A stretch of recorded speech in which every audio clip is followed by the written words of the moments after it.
Dieu a tant aimé le monde qu'il a donné son Fils unique, qu'il a donné son Fils unique, afin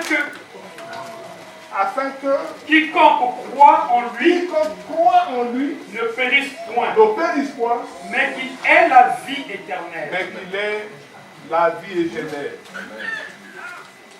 Donc c'est que il y a l'amour de Dieu manifesté par Jésus-Christ. Si Christ n'est pas venu, que Dieu nous aime tant. Alléluia. Il y a 4 dimensions de l'amour de Dieu. 4 dimensions de l'amour de Dieu.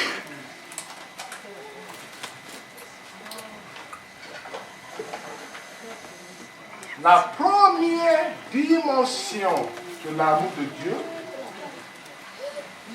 c'est que c'est un amour inconditionnel.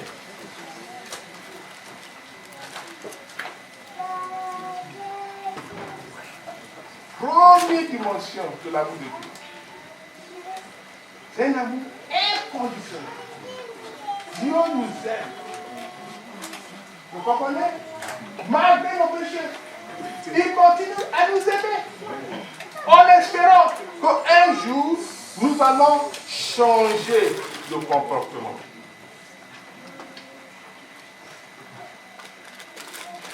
La Bible dit, il fait pleuvoir sur les grands et sur les méchants.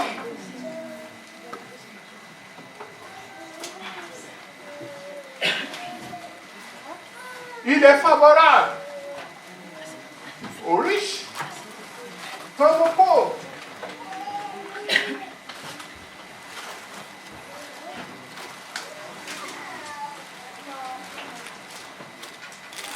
Il pratique la justice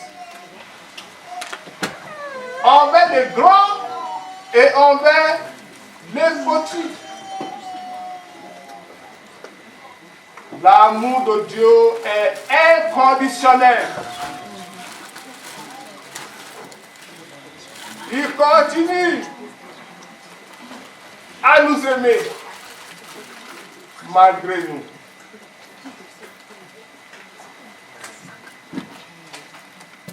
Je voudrais que dans cette moisson, que chacun de vous ressente l'amour de Dieu. Pour que plus jamais vous disiez que Dieu vous a abandonné ou Dieu ne vous aime pas. Ou que vous commencez à lamenter sur votre sort, comme si vous êtes seul dans ce monde.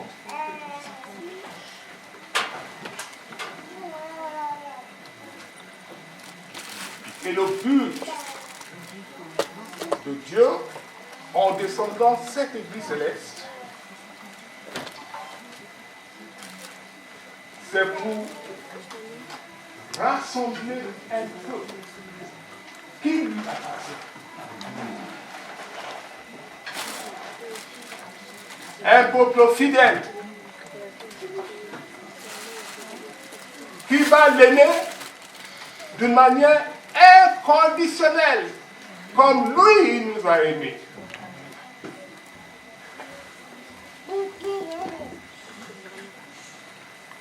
Alors si lui nous a tant aimés d'une manière inconditionnelle, que je expliquais tout à l'heure, vous aussi, vous devez l'aimer d'une manière inconditionnelle. C'est-à-dire,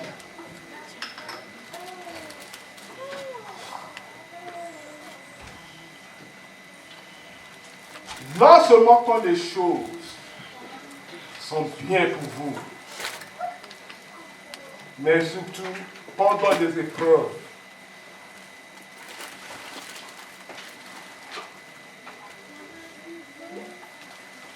Même si toute chose est contre vous et que vous ressentez la solitude,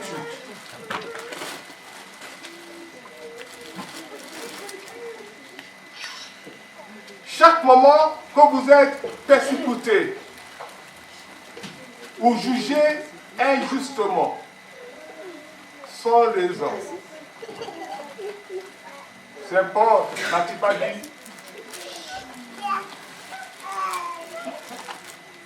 rien ne peut nous séparer de l'amour de Dieu manifesté par Jésus-Christ. Alléluia. Je voudrais que dans cette prédication vous rencontrez Jésus-Christ. Non pas comme ça a été écrit dans la Sainte Écriture, mais que vous le voyez. Parce qu'il n'a pas cessé de se manifester au ciel, ceux qui ont cru en lui. Parce que pour être un véritable chrétien, vous devez devenir l'amour de Jésus. Vous devez devenir l'ami de Jésus. Alléluia. Alléluia. Alléluia. Alléluia. Je voudrais que quelqu'un nous ouvre le livre de Saint Jean 15, verset 13.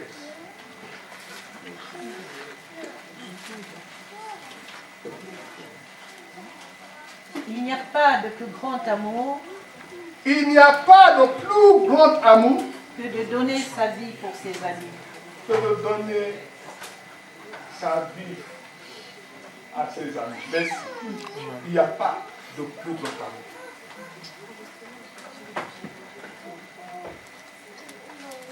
À cause de nous, il est allé en prison. C'est à cause de nos péchés qu'il a été flagellé, maltraité, insulté, craché dessus. C'est encore pour que vous viviez. Il a donné sa vie pour nous.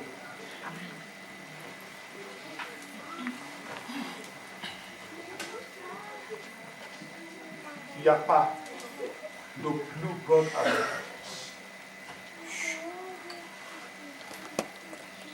que les chrétiens peuvent donner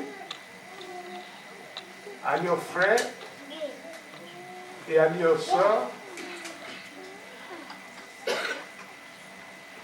que de se sacrifier pour eux. C'est pourquoi vous devez respecter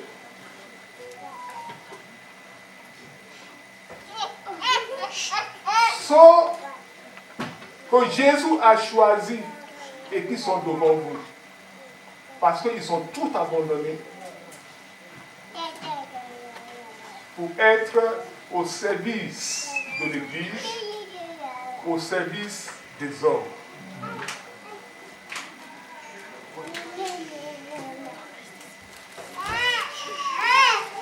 Sous la pluie,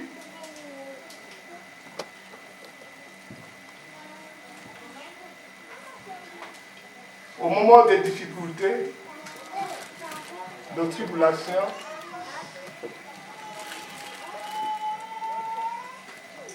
ils sont toujours là.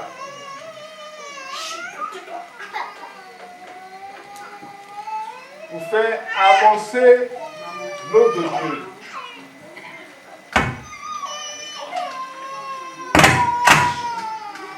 Ils ne sont peut-être pas parfaits. Alléluia. Alléluia. Je voudrais que vous m'écoutez bien. Ils ne sont peut-être pas parfaits.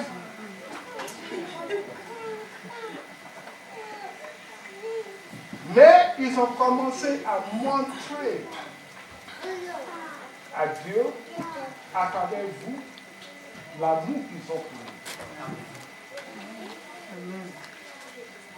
Et s'il y a encore des changés,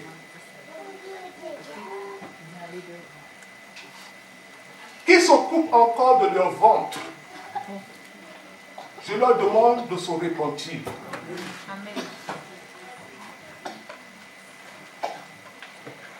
Je ne suis pas pour les pasteurs qui remplissent plein la poche ou qui voyagent dans des jets privés ou qui roulent dans les voitures Rolls-Royce, grande Mercedes-Benz. Parce que cela n'est pas leurs appels.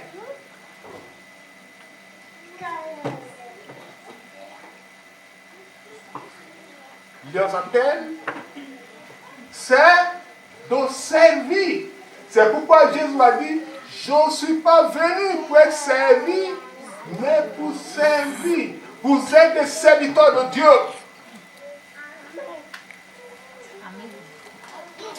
Je ne vous demande pas de vivre dans le dénouement. Parce que Dieu pourvoira pour vous ce que vous allez manger. Et ce que vous allez boire. Vous ne manquerez jamais de rien. Je parle aux hommes de foi. Ceux qui croient véritablement dans leur mission et dans leurs appels. Jamais un jour, j'ai monté de quelque chose. Amen. Et j'ai appris à donner sans cesse. Amen. Oui, j'ai appris à donner sans cesse. Jamais j'ai fermé mes entrailles à quelqu'un.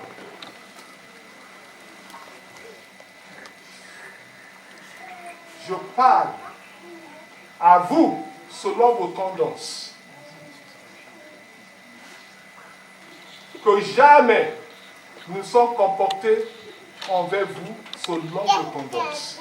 Même si vous n'êtes pas de notre côté, vous venez me voir, je vais toujours aider selon ma possibilité. Je ne dis pas pour m'obéir, mais je le dis pour que cela sert des hommes. Que nous sommes son peuple, le troupeau de son pâturage.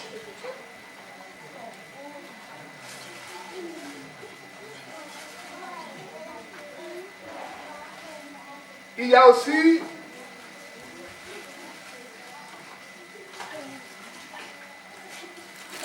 une autre dimension de l'amour de Dieu manifesté par Jésus-Christ. C'est que l'amour de Dieu est irrationnel. Oui, il est irrationnel. On voit parfois quelqu'un qui ne mange pas droit. Hein? Quelqu'un que nous on juge. Mais Dieu ne nous juge pas. Est-ce que vous comprenez? Dieu manifeste toujours envers lui son amour.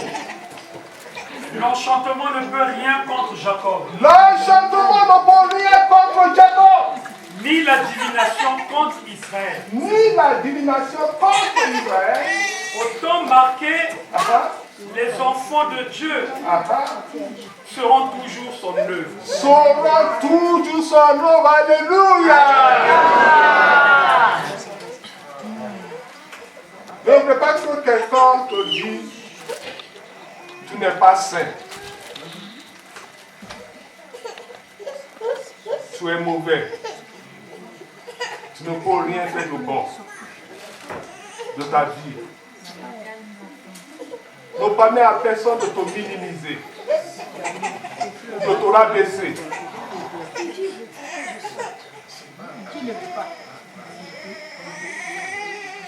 Qui est-ce que l'homme ou le fils de l'homme pour juger un homme comme lui?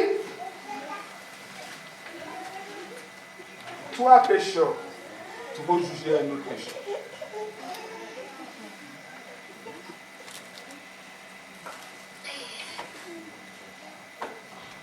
Le Dieu qui l'a créé S'il veut,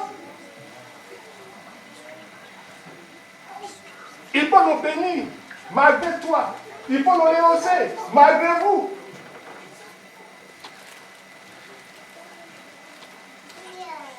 C'est la irrationalité de l'amour de Dieu.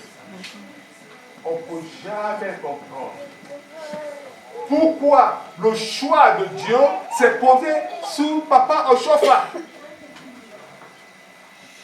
On ne peut pas l'expliquer. Alléluia. Alléluia.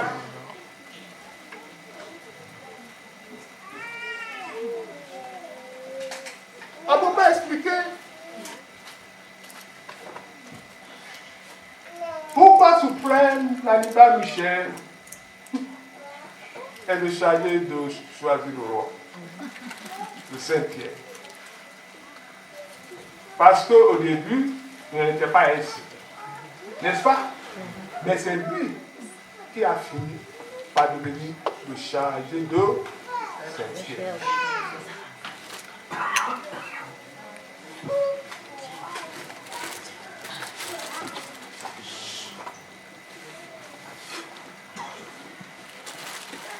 Mais nous-mêmes,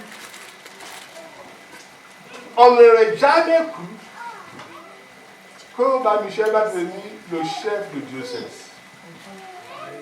Mais il est. Alléluia. Alléluia.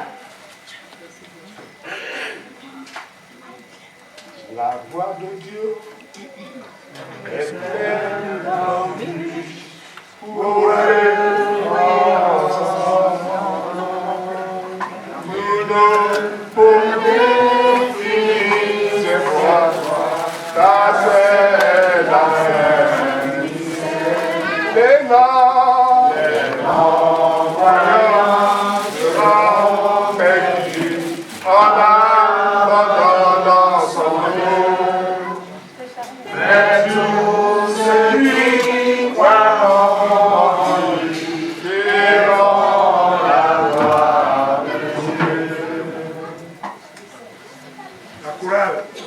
quand je suis asseyez-vous.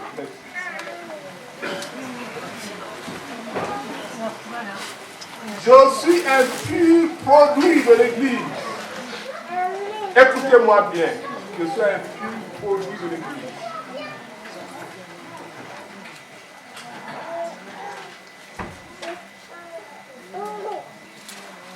Deuxième enfant né. Où on a fait sa sortie d'enfant à Makoko, dans le dossier du Nigeria. Mais au Nigeria, je me moquais de tout. Je me moquais de tout.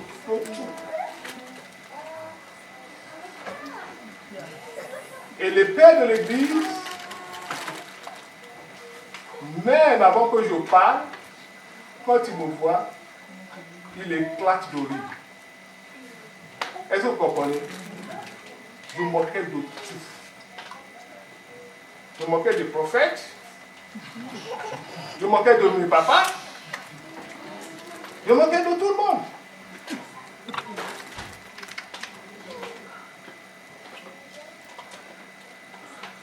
Et quand je suis arrivé en France, selon Dieu,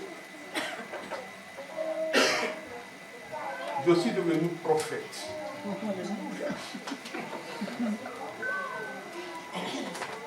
Ceux qui m'ont connu au Nigeria, quand ils sont appris ça, ils me disent ah, non, c'est une blague, c'est pas vrai. Et encore, quand ils ont appris, quand je suis devenu le responsable de l'Église de France, il y a vraiment, on a encore eu Dieu là, il est mystérieux. Comment peut-il choisir quelqu'un comme ça? Dieu est irrationnel dans son amour.